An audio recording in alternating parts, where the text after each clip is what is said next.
conclusions. As it happened, the words that she had repeated standing in the water referred not to Joshua but to an incident that had taken place a few days earlier. As the water had pushed against her knees, she had been berating herself for almost having believed the praise that she had been given, knowing that in truth it meant nothing and disguised everything.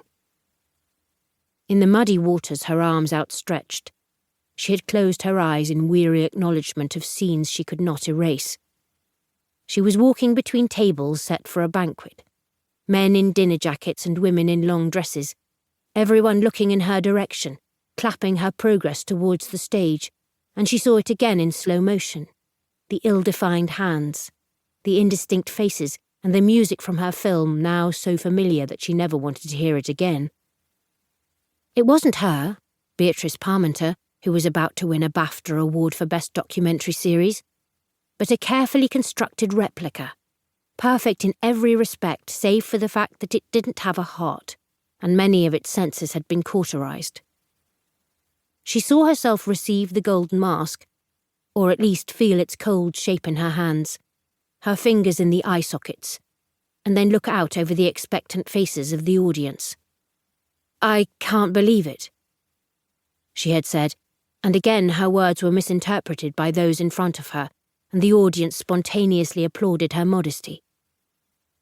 Her short speech thanked those people who needed to be thanked, and refrained from mentioning those she wished to hell and damnation, the list of which was considerably longer. It was, she mused to herself in the ladies' loo not long afterwards, an out-of-body experience during which she was able to watch her fabricated self go through the motions of success, gratitude, and appropriate humility. What a sham. Today, on the foreshore of the Thames, she was trying to put that person behind her. The golden mask was now propping open the kitchen door of her apartment, and the debris that now lay about her, the accumulation of junk and treasure revealed by the departed river, was more real.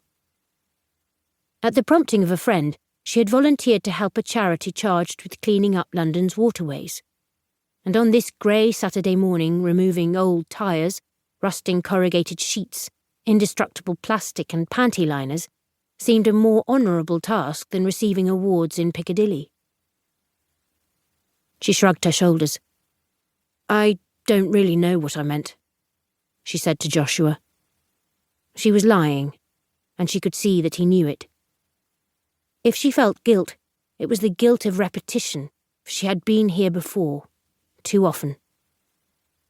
She walked away from Joshua to begin a struggle to release a supermarket trolley whose metal-grilled sides had acted as a filter in the strong currents, and were now clogged with the detritus of the river.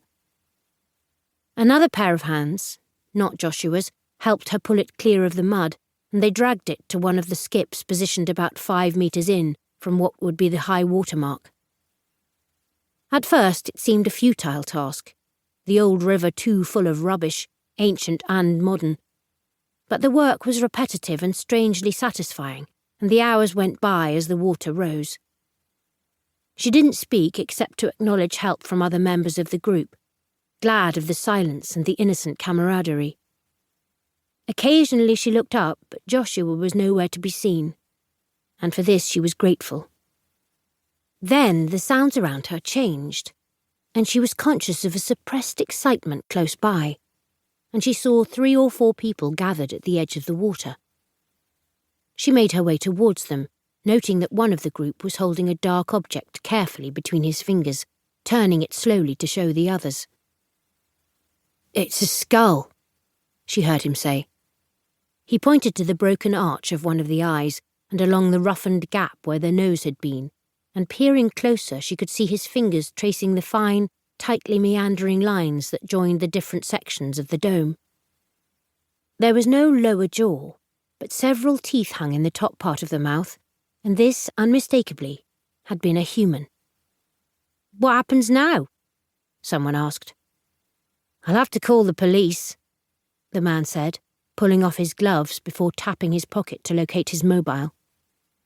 Without thinking, Beatrice offered to hold the piece of skull as he made the call.